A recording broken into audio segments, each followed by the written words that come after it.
தந்தை மகன் தூய ஆவியாரின் பெயராலே ஆமென்.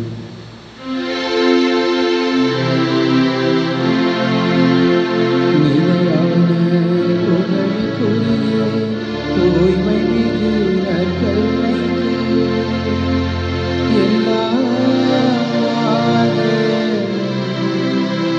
ஆராதனையும் புகழும் மாட்சியும் உண்டாக கடவுளே.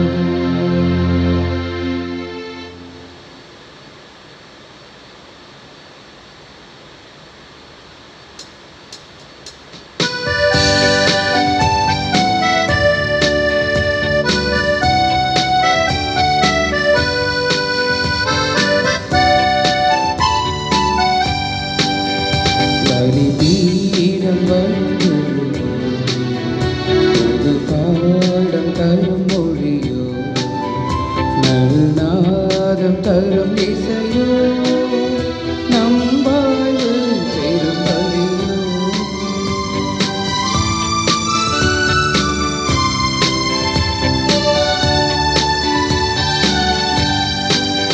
சிறு குழந்தையை வரவிடுங்கள், பல இன்னல்கள் நான் தீர்ப்பேன்.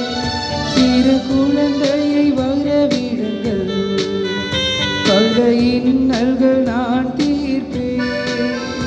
உங்கள் ஆசைகள் நான் அறுப்பேன், புது உலகம் நான் சமைப்பேன். பலிபீடம் வரும்பொழுதோ, புது பாடம் தரும் மொழியோ, நாதம் தரும் இசையோ, நம் வாழ்வு பெரும் பலியோ.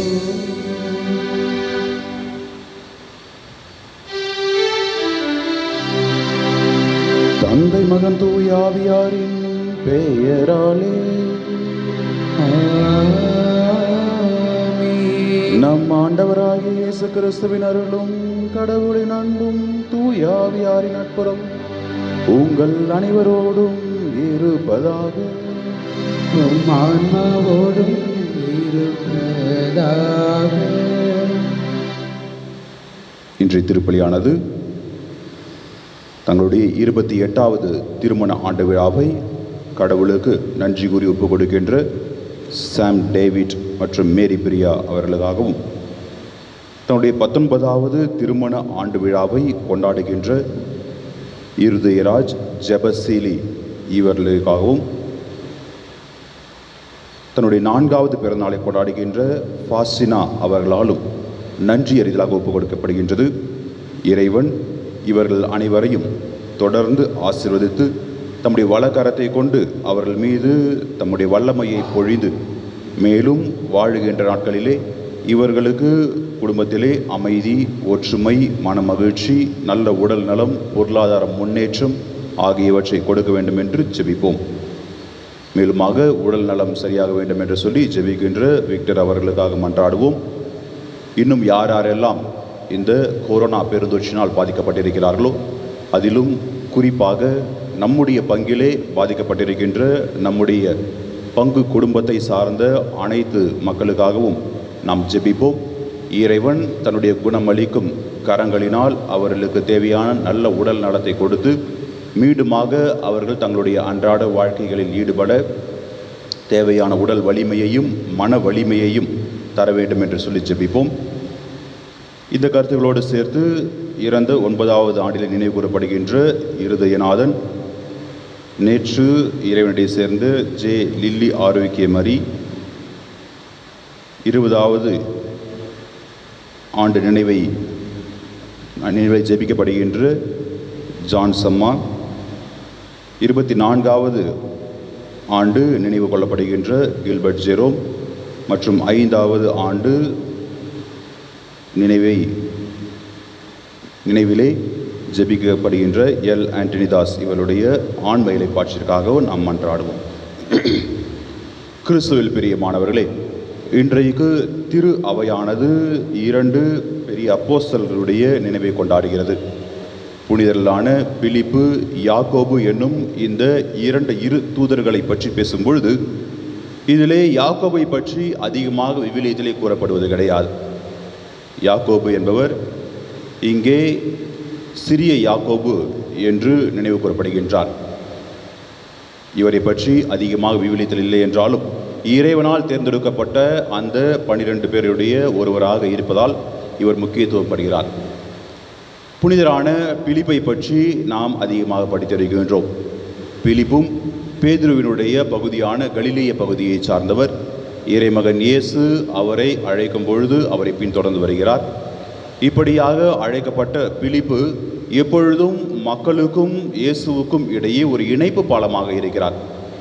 அங்கே மக்கள் எல்லோரும் பசியோடு உட்கார்ந்து கொண்டிருக்கும் பொழுது இவர்தான் முதலாவதாக இயேசுவிடம் சென்று இந்த மக்களுக்கு என்ன செய்வது என்கின்ற ஒரு கேள்வியை கேட்கிறார். இயேசு அவர் வழியாகத்தான் அங்கே ஒரு புதுமையை செய்கிறார். யோவான் நற்செய்தி 6வது அதிகாரத்திலே சொல்லப்பட்டிருப்பது போல இது இறைவனுக்கு தெரிந்திருந்தாலும் பிலிப்பை இங்கே பயன்படுத்தி அவர் அந்த ஒரு புதுமையை செய்கிறார். இப்படியாகத்தான் இறைவன் நம் ஒவ்வொருவரையும் கருவியாக பயன்படுத்தி கொண்டிருக்கிறார். எப்படி பிலிப்பை பயன்படுத்தி மக்களுக்கு அங்கு இறைவன் உணவு அளித்தாரோ அதுபோல நம் ஒவ்வொருவரையும் பயன்படுத்தி பிறருக்கு நன்மை கொண்டு வருவர்களாக நம்மை இறைவன் மாற்றக்கூடிய வல்லமை உடையவர். அதைத்தான் இன்றைய முதல் வாசகம் நமக்கு கூறுகின்றது. இப்படிப்பட்ட இறைவனின் கருவிகளாக நாம் வாழ வேண்டும் என்று சொல்லி ஜெபிப்போம். இறைவனுடைய கருவிகளாக இல்லாமல் சுயநலத்தின் காரணமாக பிறர் அன்பை மறந்துவிட்டு எனக்கு என்கின்ற எண்ணத்தோடு வாழ்ந்த நேரங்களுக்காக மனம் வருந்துவோம். எல்லாம் வல்ல இறைவனிடமும் சகோதர சகோதரிகளே உங்களிடமும் நான் பாவி என்று ஏற்றுக்கொள்கிறேன். ஏனெனில் சிந்தனையாலும் சொல்லாலும் செயலாலும் கடமையில் தவறியதாலும் பாவங்கள் பல செய்தேன். என் பாவமே என் பாவமே என் பெரும் பாவமே. ஆகையால் எப்பொழுதும் கன்னியான தூய மரியாதையும் வானதூதர் புனிதர் அனைவரையும் சகோதர சகோதரிகளே உங்களையும் நம் இறைவனாகிய ஆண்டவரிடம் எனக்காக வேண்டிக் கொள்ள மன்றாடுகிறேன். எல்லாம் வல்ல இறைவன் நம் மீது இரக்கம் வைத்து நம் பாவங்களை மன்னித்து நம்மை நிலை வாழ்வுக்கு அழைத்துச் செல்வாராக. ஆமென்.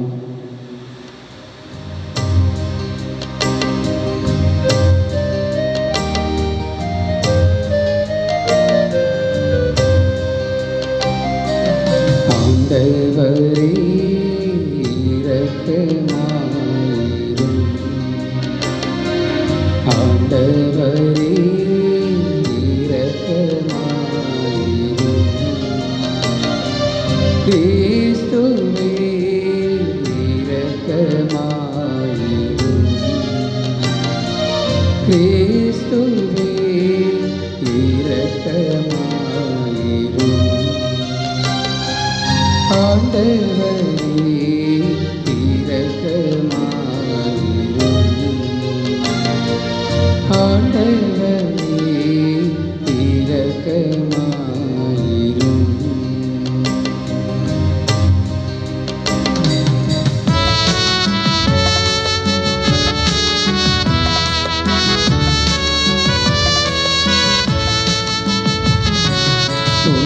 உன்னதங்களிலே கடவுளுக்கு மாட்சி உண்டாகுக.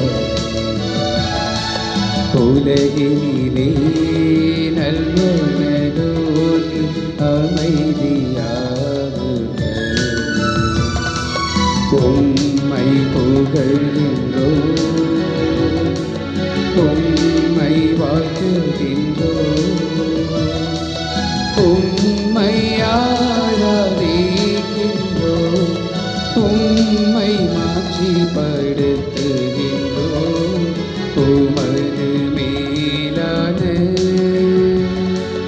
மாட்சியின் பொருட்டு உமக்கு நன்றி கூறுகின்றோம். ஆண்டவராகிய இறைவா, வானுலக அரசரே, எல்லாம் வல்ல தந்தையாகிய இறைவா, ஒரே மகனாயுதித்த ஆண்டவரே இயேசு கிறிஸ்துவே,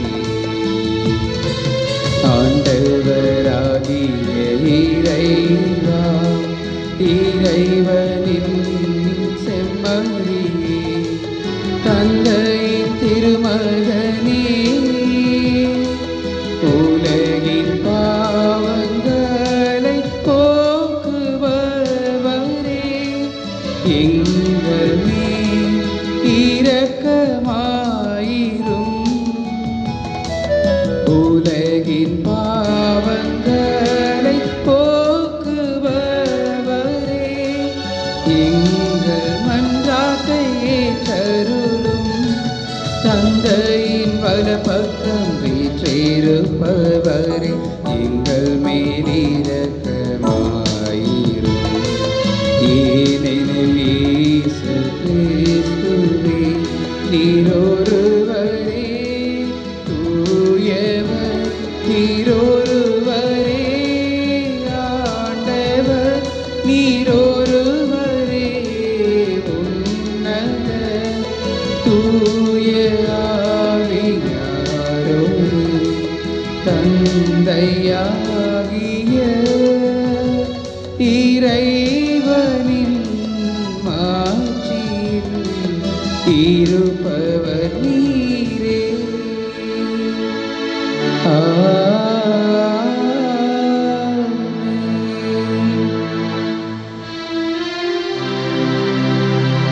ஜெபிப்போமாக. இறைவா, திருத்தூதர்களான பிலிப்பு, யாக்கோபு ஆகியோரின் ஆண்டு விழாவால் எங்களை மகிழ்விக்கின்றீரே. அவர்களுடைய வேண்டலால் ஒரே திருமகனின் பாடுகளிலும் உயிர்ப்பிலும் பங்கு பெற்று இன்றும் உம்மை காணும் பேற்றை அடைய நாங்கள் தகுதி பெறுவோமாக.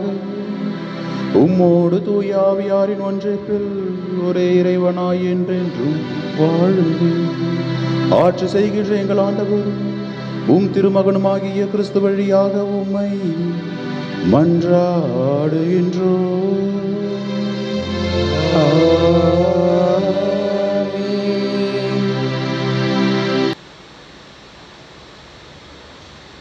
யாக்கோபுக்கும் அதன் பின் திருத்தூதர் அனைவருக்கும் தோன்றினார். திருத்தூதர் பவுல் கொரிந்தியருக்கு எழுதிய முதல் திருமுகத்திலிருந்து வாசகம். அதிகாரம் 15, இறை வார்த்தைகள் 1 முதல் 8 முடிய. சகோதரர் சகோதரிகளே, உங்களுக்கு நான் அறிவித்த நற்செய்தியை நினைவுறுத்த விழைகிறேன். அதை நீங்களும் ஏற்றுக்கொண்டீர்கள், அதிலே நிலைத்தும் நிற்கிறீர்கள். நான் உங்களுக்கு அறிவித்த நற்செய்தியை நீங்கள் உறுதியாய் பற்றி கொண்டிருந்தால் அதன் வழியாக மீட்பு அடைவீர்கள். இல்லையே, நீங்கள் கொண்டிருக்கும் நம்பிக்கை பொருளற்றதே. நான் பெற்றுக்கொண்டதும் முதன்மையானது என கருதி உங்களிடம் ஒப்படைத்ததும் இதுவே. மறைநூலில் எழுதியுள்ளவாறு கிறிஸ்து நம் பாவங்களுக்காக இறந்து அடக்கம் செய்யப்பட்டார். மறைநூலில் எழுதியுள்ளவாறே 3ஆம் நாள் உயிருடன் எழுப்பப்பட்டார். பின்பு அவர் கேபாவுக்கும் அதன் பின் 12 தோன்றினார். பின்பு 500க்கும் மேற்பட்ட சகோதர சகோதரிகளுக்கு ஒரே நேரத்தில் தோன்றினார்.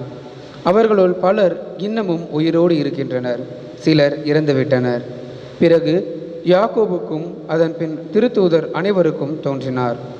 எல்லோருக்கும் கடைசியில் காலம் தப்பி பிறந்த குழந்தை போன்ற எனக்கும் தோன்றினார். ஆண்டவரின் அருள்வாக்கு. இறைவனுக்கு நன்றி. பதிலுரை பாடல். பல்லவி. படைப்புகளின் அறிக்கை உலகெங்கும் சென்றடைகின்றது. படைப்புகளின் அறிக்கை உலகெங்கும் சென்றடைகின்றது. வானங்கள் இறைவனின் மாட்சிமையை வெளிப்படுத்துகின்றன. வான்வெளி அவர் தம் கைகளின் வேலைப்பாட்டை விவரிக்கின்றது. ஒவ்வொரு பகலும் அடுத்த பகலுக்கு அச்செய்தியை அறிவிக்கின்றது. ஒவ்வொரு இரவும் அடுத்த இரவுக்கு அதை பற்றி அறிவை வழங்குகின்றது. பல்லவி. படைப்புகளின் அறிக்கை உலகெங்கும் சென்றடைகின்றது. அவற்றுக்கு சொல்லும் இல்லை, பேச்சும் இல்லை. அவற்றின் குரல் செவியில் படுவதும் இல்லை. ஆயினும் அவற்றின் அறிக்கை உலகெங்கும் சென்றடைகின்றது. அவை கூறும் செய்தி உலகின் கடை எல்லை எட்டுகின்றது. இறைவன் அங்கே கதிரவனுக்கு ஒரு கூடாரம் அமைத்துள்ளார். பல்லவி. படைப்புகளின் அறிக்கை உலகெங்கும் சென்றடைகின்றது.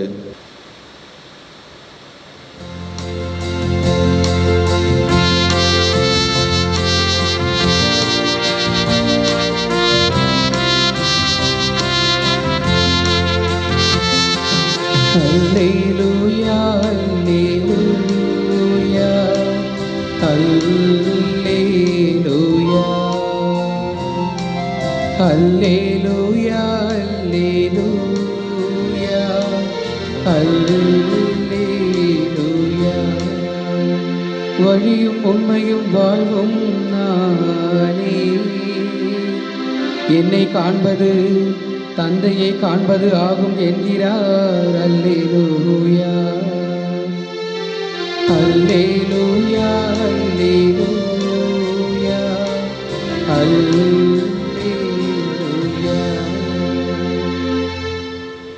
ஆண்டவர் உங்களோடு இருப்பாராக. உம் ஆன்மாவோடும் இருப்பாராக.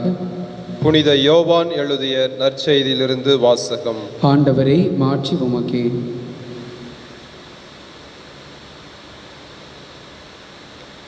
இயல் 14, இறை வார்த்தைகள் 6 முதல் 14 முடிய. அக்காலத்தில் இயேசு தோமாவை நோக்கி, வழியும் உண்மையும் வாழ்வும் நானே. என் வழியாய் அன்றி எவரும் தந்தையிடம் வருவதில்லை. நீங்கள் என்னை அறிந்திருந்தால் என் தந்தையையும் அறிந்திருப்பீர்கள். இது முதல் நீங்கள் தந்தையை அறிந்திருக்கிறீர்கள், அவரை கண்டும் இருக்கிறீர்கள் என்றார். அப்போது பிலிப்பு அவரிடம், ஆண்டவரே, தந்தையை எங்களுக்கு காட்டும், அதுவே போதும் என்றார்.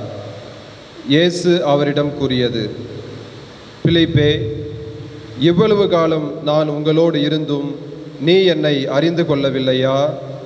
என்னை காண்பது தந்தையை காண்பது ஆகும். அப்படி இருக்க தந்தையை எங்களுக்கு காட்டும் என்று நீ எப்படி கேட்கலாம்?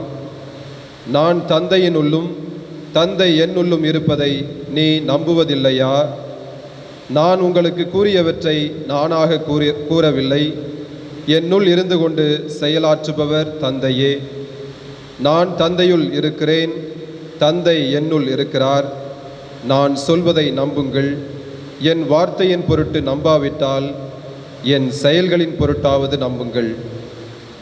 நான் செய்யும் செயல்களை என்னிடம் நம்பிக்கை கொள்பவரும் செய்வார். ஏன், அவற்றை விட பெரியவற்றையும் செய்வார். ஏனெனில் நான் தந்தையிடம் போகிறேன் என உறுதியாக உங்களுக்கு சொல்கிறேன். நீங்கள் என் பெயரால் கேட்பதையெல்லாம் நான் செய்வேன். இவ்வாறு தந்தை மகன் வழியாய் மாட்சி பெறுவார். நீங்கள் என் பெயரால் எதை கேட்டாலும் செய்வேன்.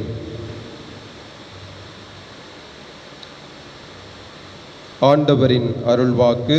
கிறிஸ்துவே உமக்கு புகழ். கிறிஸ்துவில் பிரியமானவர்களே, பல நேரங்களிலே நம்முடைய வாழ்க்கையின் சூழ்நிலைகள் நம்மை சிந்திக்க அழைக்கும் பொழுது நம்முடைய மனதில் எழுகின்ற கேள்வி என்னவென்றால், இந்த தகுதி எனக்கு இருக்கிறதா? இந்த திறமை எனக்கு இருக்கிறதா? என்னால் இதை செய்ய முடியுமா என்கின்ற கேள்விகள் தான். இன்றைய நற்செய்தி வாசகத்தை பார்க்கும் பொழுது அங்கே இயேசு கிறிஸ்து தன்னுடைய இறுதி இரவு உணவிலே அமர்ந்திருக்கும் பொழுது நடக்கின்ற ஒரு உரையாடலாக அது இருக்கின்றது. எப்படி என்று பார்க்கும் பொழுது அங்கே உட்கார்ந்து தன்னுடைய வாழ்நாளின் இந்த உலகின் இறுதி நாட்களை பற்றி அங்கே சொல்லி கொண்டிருக்கும் பொழுது ஒவ்வொருவரும் தங்களுக்கு எழுகின்ற சந்தேகங்களை கேட்கிறார்கள். அங்கே இயேசு தன்னை இறைமகன் என்று நிலைநாட்டுவதற்கு பல விஷயங்களை அவர் சொல்லி செல்கிறார். தனக்கு பிறகு அவர்கள் என்ன செய்ய வேண்டும் என்பதையும் அவர் அங்கே சொல்லுகிறார். ஆனாலும் கூட ஒவ்வொரு சீடருடைய ஒரு குணமும் அந்த இடத்தில் வெளிப்படுத்தப்படுகிறது. இன்றைய நற்செய்தியை பார்த்தோம் என்றால் பிலிப்பு எந்த அளவிற்கு இயேசுவை புரிந்து கொள்ளாமல் அவரோடு இருந்தார் என்கின்ற ஒரு உண்மை விளங்குகின்றது. ஒவ்வொரு முறையும் நானும் தந்தையும் ஒன்று என்று இயேசு கிறிஸ்து சொல்லும் பொழுது கூட பிலிப்பால் அது என்ன என்பதை உணர்ந்து கொள்ள முடியவில்லை. அதனால்தான் அவர் அந்த ஒரு கேள்வியை கேட்டார் என்று இறையியல் வல்லுநர்கள் கூறுவார்கள். ஆனாலும் கூட இது ஏன் இப்படிப்பட்ட கேள்வி அந்த இடத்திலே பிலிப்பின் வழியாக கேட்கப்பட்டது என்கின்ற ஒரு சந்தேகத்தை வைத்தோம் என்றால் அதற்கும் ஒரு விடை உண்டு. கடவுள் தேர்ந்து கொள்ளப்பட்டவர்கள் எல்லோரும் அறிவாளிகள் கிடையாது. அவர்கள் எல்லோரும் முழுமையான திறமையை கொண்டவர்கள் கிடையாது. சாதாரண ஏழை பாமர மக்களாகத்தான் அவர்கள் இருந்தார்கள். தகுதியில்லாமல் இருந்த அவர்களை இறைவன் தேர்ந்து கொள்ளும் பொழுது அங்கே தகுதியானது உண்டாகிறது. தகுதியில்லாமல் தேவையான அளவிற்கு மிகவும் கடினமான விஷயங்களை புரிந்து கொள்ள முடியாமல் இருக்கின்றவர்கள் கூட இறைவனை அங்கே ஏற்றுக்கொள்ளும் பொழுது இறைவனால் தேர்ந்து கொள்ளப்பட்ட பிறகு எல்லாவற்றையும் அறிகின்ற ஒருவர்களாக மறைபொருளை கூட பிறருக்கு சொல்லுகின்ற அளவு ஞானம் பெறுவர்களாக இருக்கின்றார்கள். இன்றைய வாசகத்திலே, குறிப்பாக நற்செய்தி வாசகத்திலே பார்க்கும் பொழுது இயேசு கிறிஸ்து பிலிப்பை பார்த்து சொல்கிறார், நீ நான் சொல்வதை பொருட்டு நம்பவில்லை என்றாலும் நான் செய்ததை பொருட்டாவது நம்பு என்று கேட்கின்றார். என்ன இயேசு கிறிஸ்து சொன்னார் என்கின்ற கேள்வியை வைத்தோம் என்றால், இயேசு கிறிஸ்து சொன்னது 2 விஷயங்கள் தான். கடவுளை அன்பு செய், உன்னோடு வாழுகின்ற சக மனிதர்களை அன்பு செய். இதிலே பிலிப்பு நிச்சயமாக இந்த 2வது பகுதியை செய்தார் என்றுதான் சொல்ல வேண்டும். ஏனென்று பார்த்தீர்கள் என்றால், அங்கே மக்கள் பட்டினியாக இருக்கும் பொழுது அவர்களோடு இவரும் ஒருவராக அந்த ஒரு பசியை உணர்கிறார். இவர்கள் எப்படி போனால் என்ன, நாம் இயேசுவோடு செல்லும் பொழுது நிச்சயமாக நமக்கு உணவு கிடைக்கும் என்று அவர்கள் நினைக்காமல் இருக்கின்ற மக்களுடைய தேவைகளை அறிந்தவர்களாக இந்த மக்களையெல்லாம் இயேசுவிடம் அவர் கொண்டு வருகிறார். அவருடைய தேவைகளை அங்கே இயேசுவிடம் சொல்கிறார். இந்த மக்கள் எல்லோரும் பசியோடு இருக்கின்றார்கள் என்ற உண்மையை அங்கே இயேசுவுக்கு அறிவிக்கிறார். இதனால்தான் அந்த இடத்திலே ஒரு புதுமை உண்டாகிறது.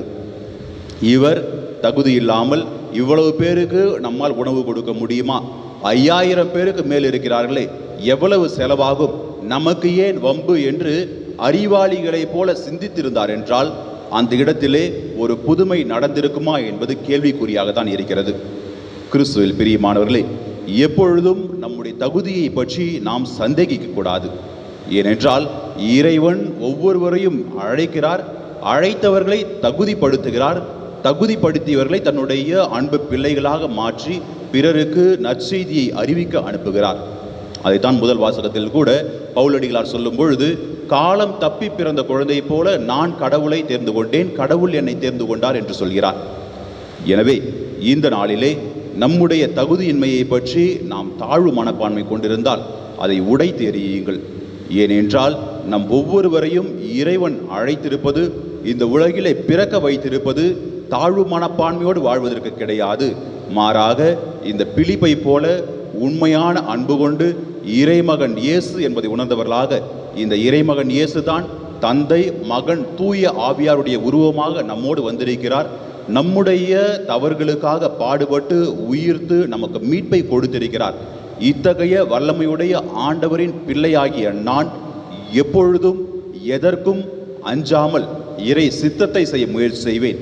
என்னுடைய தகுதியின்மையை கூட இறைவன் தகுதியானதாக மாற்றுவார். என்னுடைய முட்டாள்தனமான செயல்களை கூட இறைவன் அறிவாளிகளையும் தாண்டிய ஒரு செயலாக புதுமையை நிகழ்த்துகின்ற ஒன்றாக செய்வார். ஆனால் எப்பொழுது நான் இந்த இறைமகன் இயேசுவிடம் நம்பிக்கை கொள்ளும் பொழுது, எனவே இறைமகன் இயேசுவிடம் நம்பிக்கை கொண்டு நாமும் அவருடைய அன்பு பிள்ளைகளாக நம்முடைய செயல்களிலே இறைவனை பிறருக்கு அறிவிப்பவர்களாக, இயேசுவின் அன்பு சீடர்களாக வாழ தொடர்ந்து இத்திருப்பலியில் நாம் மன்றாடுவோம்.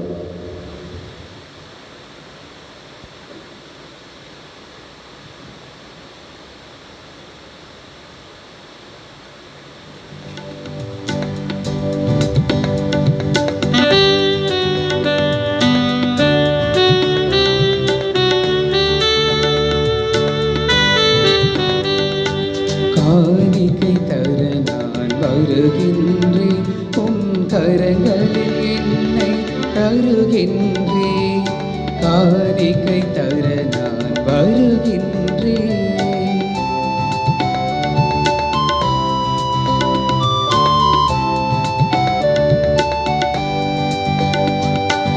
என்ன கொடுத்தாலும் பயனில்லை, நான் என்னை கொடுக்காமல் பொருள் கொடுத்தார். என்ன கொடுத்தாலும் பயனில்லை, நான் என்னை கொடுக்காமல் பொருள் கொடுத்தார். என்னையே நான் நீ கேட்கின்றாய், நான் என்னையே முழுவதும் தருகின்றேன். என்னையே நான் கேட்கின்றாய், நான் என்னையே முழுவதும் தருகின்றேன். சகோதர சகோதரி, என்னுடையதும் உங்களுடையதுமான இப்பலி எல்லாம் வல்ல தந்தையாகி இறைவனுக்கு ஏற்றதாகும்படி மன்றாடுங்கள். ஆண்டவர் தமது பெயரின் புகழ்ச்சிக்காகவும் மாட்சிக்காகவும் நமது நன்மைக்காகவும் புனித திருகவை அனைத்தின் நலனுக்காகவும் உமது கையிலிருந்து பலியை ஏற்றுக்கொள்வாராக. ஆண்டவரே, திருத்துதர்களான பிலிப்பு, யாக்கோபு ஆகியோரின் விழாவில் நாங்கள் கொண்டு வரும் காணிக்கைகளை ஏற்றருளும். அதனால் நாங்கள் தூய மாசற்ற வாழ்வு நடத்த நீரே அருள்வீராக. எங்கள் ஆண்டவராகிய கிறிஸ்து வழியாக உம்மை மன்றாடுகின்றோம்.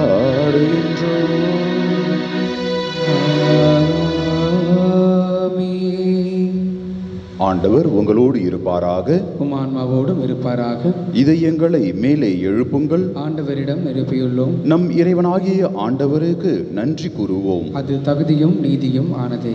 ஆண்டவரே, தூயவரான தந்தையே, என்றுமுள்ள எல்லாம் உள்ள இறைவா, எங்கள் ஆண்டவராகிய கிறிஸ்து வழியாக எந்நாளும் எவ்விடத்திலும் நாங்கள் உமக்கு நன்றி செலுத்துவது மெய்யாகவே தகுதியும் நீதியுமாகும், எங்கள் கடமையும் மீட்புக்குரிய செயலுமாகும். ஏனென்றால் உமது திரு அவை உம்முடைய புனிதத்தின் அடையாளமாக என்றும் இம்மண்ணகத்தில் விளங்கவும், மக்கள் அனைவருக்கும் விண்ணக படிப்பினைகளை வழங்கவும், அது திருத்தூதர்களை அடித்தளமாக கொண்டு நிலைத்திருக்கவும் செய்துள்ளீர். ஆகவே நாங்கள் இன்றும் என்றென்றும் வான தூதர்களின் அணிகள் அனைத்தோடும் சேர்ந்து இதய பற்றுதலோடு உமது புகழை குரலெழுப்பி சொல்வதாவது: தூயவர் தூயவர் தூயவர், வான் படைகளின் கடவுளாம் ஆண்டவர், விண்ணகமும் மண்ணகமும் உமது மாட்சியால் நிறைந்துள்ளன. உன்னதங்களிலே ஓசன்னா. ஆண்டவர் பெயரால் வருகிறவர் ஆசி பெற்றவர். உன்னதங்களிலே ஓசன்னா.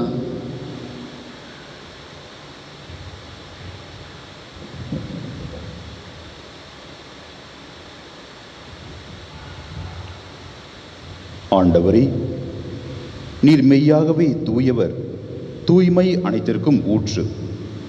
ஆகவே உம்முடைய ஆவியை பொழிந்து இக்காணிக்கைகளை தூய்மைப்படுத்த உம்மை வேண்டுகின்றோம். இவ்வாறு எங்கள் ஆண்டவர் இயேசு கிறிஸ்துவின் உடலும் இரத்தமுமாக எங்களுக்கு இவை மாறுவனவாக. அவர் பாடுபட உளம் கணிந்து தம்மை கையளித்த போது அப்பத்தை எடுத்து நன்றி செலுத்தி அதை பிட்டு தம் சீடர்களுக்கு அளித்து அவர் கூறியதாவது: அனைவரும் இதிலிருந்து பெற்று உண்ணுங்கள், ஏனெனில் இது உங்களுக்காக கையளிக்கப்படும் என் உடல்.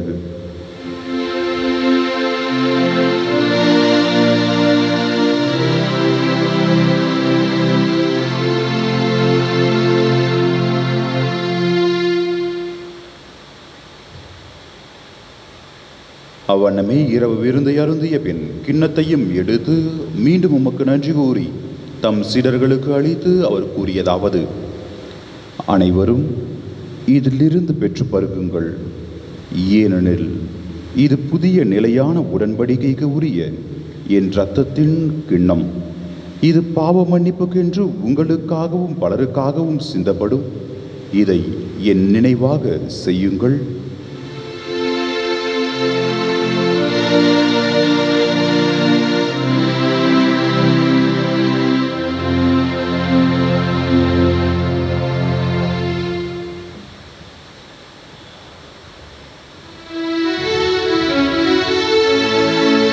நம்பிக்கையின் மறைபொருள். ஆண்டவரே, நீர் வருமளவும் உமது இறப்பினை அறிக்கையிடுகின்றோம், உமது உயிர்ப்பினையும் எடுத்துரைக்கின்றோம். ஆகவே ஆண்டவரே, நாங்கள் கிறிஸ்துவின் இறப்பினையும் உயிர்ப்பினையும் நினைவு கூர்ந்து வாழ்வதரும் அப்பத்தையும் மீட்பளிக்கும் கிண்ணத்தையும் உமக்கு ஒப்புக் கொடுக்கின்றோம். உம் திருமுன் நின்று உமக்கு ஊழியம் புரிய தகுந்தவர்கள் என எங்களை ஏற்றுக்கொண்டீர். எனவே உமக்கு நன்றி செலுத்துகின்றோம். மேலும் கிறிஸ்துவின் உடலிலும் இரத்தத்திலும் பங்கு கொள்ளும் எங்களை தூய ஆவியார் ஒன்று சேர்க்க வேண்டும் என உம்மை தாழ்மையுடன் மன்றாடுகின்றோம்.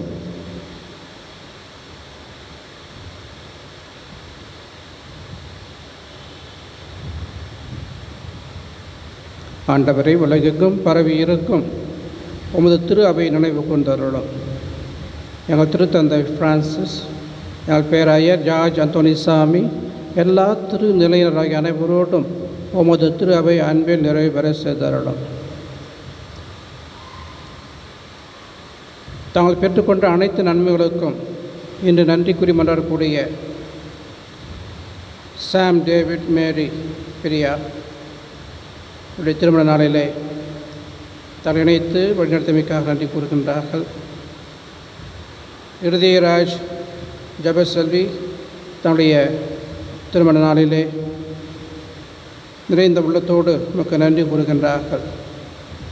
மற்றும் 4ஆம் ஆண்டு பிறந்த நாளிலே ஃபாஸ்னா என்ற சிறுமியும் இந்த சிறுமியுடைய குடும்பத்தாரும் உமக்கு நன்றி கூறுகின்றார்கள். இவருடைய நன்றியை நீர் மகிழ்வோடு ஏற்று கனிவோடு ஏற்று இவருடைய வாழ்விலே எந்நாளும் நீர் ஒளியாக இருந்து அவளை வழிநடத்தி அருளும்.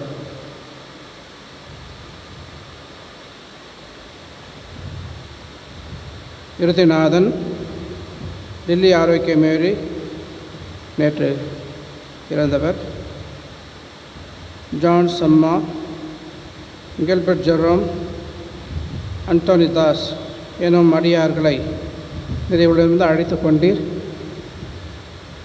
அவருடைய குற்றங்களை பாராமல் நம்முடைய பேரிரக்கத்தை முன்னிட்டு அவர்களுக்கு பாவ மன்னிப்பு வழங்கி அவர்களுக்கு நித்திய பேரன்பத்தை அருளும். மேலும் உயிர்த்தெழும் எதிர்ப்புடன் துயில் கொள்ளும் எங்கள் சகோதர சகோதரிகளையும் இறந்தோர் அனைவரையும் இரக்கத்துடன் நினைவு கூர்ந்து இது திருமுக ஒளியுடன் ஏற்றருளும். எங்கள் அனைவரின் மீதும் இரக்கமாயிரும். கடவுளின் கன்னித்தாயான புனித மரியா, அவருடைய கடவுள் நடந்த புனித யோசேப்பு, புனித திருத்தூதர்கள், குறிப்பாக பிலிப்பு, யாக்கோப்பு மற்றும் நம்முடைய பங்குடைய பாதுகாவலர் புனித ஜான் போஸ்கோ, இவ்வுலகில் உமக்கு உகந்தவராக இருந்தவராகிய புனிதர் அனைவருடனும் நாம் நிலைய வாழ்வில் பங்கு கொள்ளும் தகுதி பெற்று திருமகன் இயேசு கிறிஸ்து வழியாக குழந்தையத்தும் வர மரணமை மன்றாடுகின்றோம்.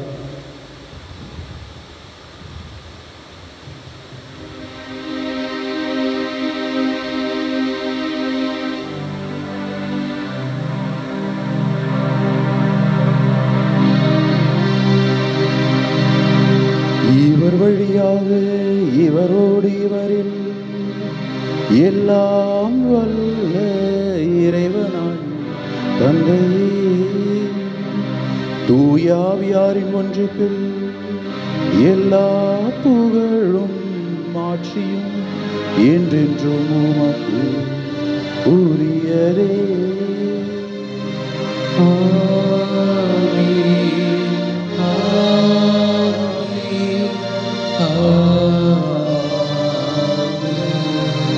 மீட்பரின் கட்டளையால் கற்பிக்கப்பட்டு இறைபடிப்பினையால் பயிற்சி பெற்ற நாம் துடிந்து பாடுவோம். விண்ணுலகில் இருக்கின்ற எங்கள் தந்தையே, உமது பெயர் தூயது என போற்ற பெருக, உமது ஆட்சி வருக, உமது திருவுளம் விண்ணுலகில் நிறைவேறுவது போல மண்ணுலகிலும் நிறைவேறுக. எங்கள் அன்றாட உணவை இன்று எங்களுக்கு தாரும். எங்களுக்கு எதிராக குற்றம் செய்வோரை நாங்கள் மன்னிப்பது போல எங்கள் குற்றங்களை மன்னியும். எங்களை சோதனைக்கு உட்படுத்தாதையும், தீமையிலிருந்து எங்களை விடுவித்தருளும். ஆண்டவரே, தீமை அனைத்திலிருந்தும் எங்களை விடுவித்து எங்கள் வாழ்நாளில் அமைதியை கனிவுடன் அருளுமை மன்றாடுகின்றோம். உமது இரக்கத்தின் உதவியால் நாங்கள் பாவத்திலிருந்து எப்போதும் விடுதலை பெற்று யாதொரு தேவையற்ற கலக்கமுமின்றி நலமாய் இருப்போமாக. நாங்கள் எதிர்நோக்கி இருக்கும் பேரின்பத்திற்காகவும் எம் மீட்பராகிய இயேசு கிறிஸ்துவின் வருகைக்காகவும் காத்திருக்கின்றோம். ஏனெனில் ஆட்சியும் வல்லமையும் மாட்சியும் என்றென்றும் உமதே. ஆண்டவர் இயேசு கிறிஸ்துவே, அமைதியை உங்களுக்கு விட்டுச் செல்கின்றேன், என் அமைதியையே உங்களுக்கு அளிக்கின்றேன் என்றும் திருத்துதர்களுக்கு மொழிந்தீரே. எங்கள் குற்றங்களை, குறைகளை, பாவங்களை, பலவீனங்களை பாராமல் திரு அவையின் நம்பிக்கையை கண்ணோக்கி திருவுளத்திற்கு ஏற்ப அதற்கு அமைதியையும் ஒற்றுமையும் அளித்தருள்வீராக. என்றென்றும் வாழ்ந்து ஆட்சி செய்கின்றவர் நீரே. ஆமென்.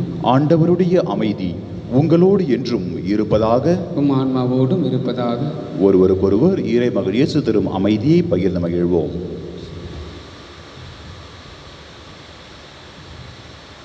உலகின் பாவங்களை போக்கும் இறைவனின் செம்மறியே எங்கள் மேல் இரக்கமாயிரும். உலகின் பாவங்களை போக்கும் இறைவனின் செம்மறியே எங்கள் மேல் இரக்கமாயிரும். உலகின் பாவங்களை போக்கும் இறைவனின் செம்மறியே எங்களுக்கு அமைதியை அளித்தருளும்.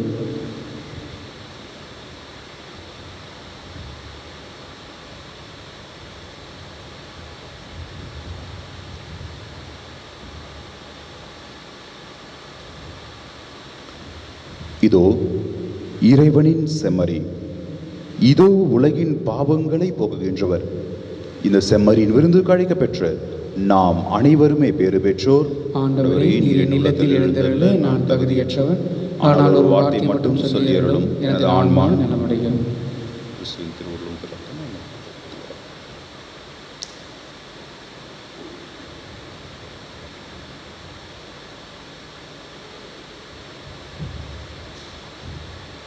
ஆன்மீக நற்கருணை ஜெபம். இயேசுவே, பரிசுத்த தேவ நற்கருணையில் நீர் பிரசன்னமாய் இருக்கிறீர் என்பதை நான் நம்புகின்றேன். எல்லாவற்றிற்கும் மேலாக நான் உம்மை அன்பு செய்கின்றேன். என் உள்ளத்தில் உம்மை பெற்றுக்கொள்ள ஆவலாய் உள்ளேன். உம்மை இப்பொழுது திருவருட்சாதன முறையில் பெற்றுக்கொள்ள முடியாததால் ஆன்மீக வடிவில் என் உள்ளத்திற்குள் வாரும். எனக்குள்ளே நீர் ஏற்கனவே வந்துள்ளீர் என்று நான் உம்மை அணைத்துக் கொள்கிறேன். உம்மோடு முழுமையாக இணைந்து கொள்கிறேன். நான் ஒருபோதும் உம்மை விட்டு போக அனுமதிக்காதேயும். ஆமேன். புனித யோசேப்பை நோக்கி மன்றாட்டு. மீட்பரின் பொறுப்பாளரே வாழ்க. பேறு பெற்ற கன்னி மரியாவின் துணைவரே, உம்மிடம் கடவுள் தம் ஒரே மகனை ஒப்படைத்தார். உம்மில் மரியா தம் பற்றுறுதியை வைத்தார். உம்முடனேயே கிறிஸ்து மனிதரானார். பேறு பெற்ற யோசேப்பே, உம்மை தந்தையார் எனக்கும் காட்டும். வாழ்வின் பாதையில் எம்மை வழி நடத்தும். அருளையும் இரக்கத்தையும் துணிவையும் எமக்கு பெற்றுத்தாரும். எல்லா வகை தீமையிலிருந்தும் எம்மை பாதுகாத்தருளும். ஆமென்.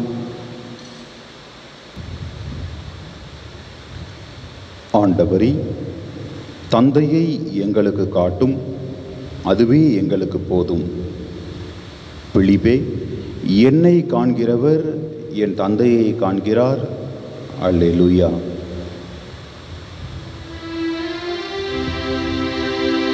நன்றியோடு மன்றாடுவோமாக. ஆண்டவரே, நாங்கள் உட்கொண்ட திருவுணவால் எங்கள் மனங்களை தூய்மைப்படுத்த உம்மை வேண்டுகின்றோம். அதனால் திருத்தூதர்களான பிலிப்பு, யாக்கோபு ஆகியோரோடு நாங்களும் திருமகள் உம்மை கண்டு நிலை வாழ்வு அடைய தகுதி பெறுவோமாக. எங்கள் ஆண்டவராகிய கிறிஸ்து வழியாக உம்மை மன்றாடுகின்றோம்.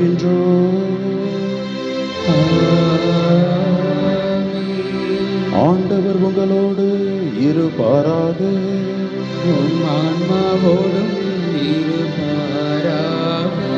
எல்லாம் வல்ல இறைவன் தந்தை, மகன், தூயார் உங்கள் அனைவரையும் நிறைவாக ஆசீர்வதிப்பாராக.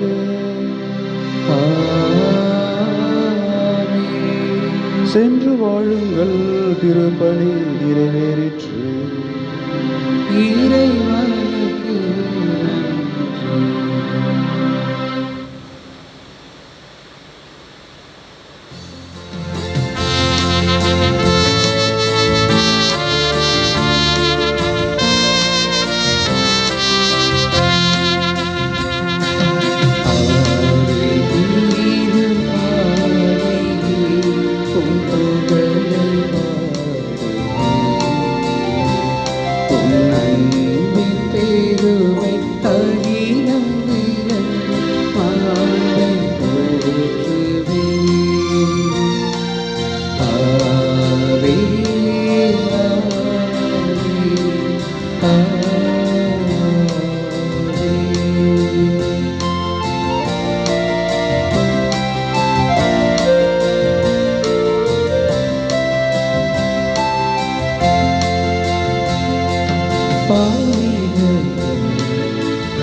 கேளம்மா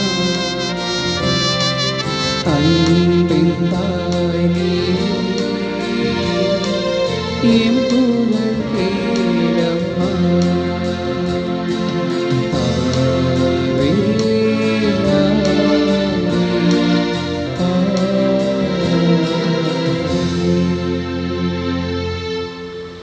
புனித ஜான் போஸ்கோவிற்கு ஜெபம். ஆன்ம மீட்புக்காக அயராது உழைத்து வந்த இளைஞர்களின் தந்தையும் ஆசிரியருமான புனித ஜான் போஸ்கோவை எங்களுடையவும் பிறருடையவும் ஆன்மன்மைகளை தேடுவதில் நீர் எங்களுக்கு வழிகாட்டியாகிரும். உம் புனித பாதையில் நாங்களும் வழிநடந்து புனிதம் அடைய துணையாகிரும். உலக மாயைகளில் சிக்கி தவிக்காமல் விண்ணகத்தை நோக்கிய பயணத்தில் நிலையாயிருக்க உதவி செய்யும். நற்கருணையில் வீற்றிருக்கும் இயேசுவையும் கிறிஸ்தவர்களின் சகாயமான புனித கன்னிமரியாவையும் திருத்தந்தையும் அன்பு செய்ய எங்களுக்கு கற்பியும். இறுதியில் நாங்கள் உம்மோடு விண்ணுலகில் ஒன்று சேர்ந்திருக்க எங்களுக்கு நல்ல இறப்பினை இறைவனிடமிருந்து பெற்று தந்தருளும். ஆமீன்.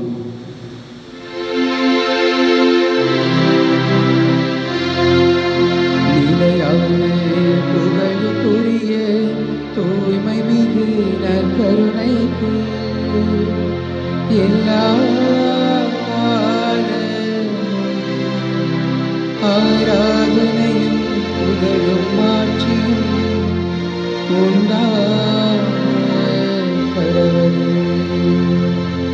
அனைத்து மக்களின் சகாய அன்னையே எங்களுக்காக வேண்டிக் கொள்ளும். எமது பங்கின் பாதுகாவலரான புனித ஜான் போஸ்கோவே எங்களுக்காக வேண்டிக் கொள்ளும். தந்தை மகன் தூய ஆவியாரின் பெயராலே ஆமென்.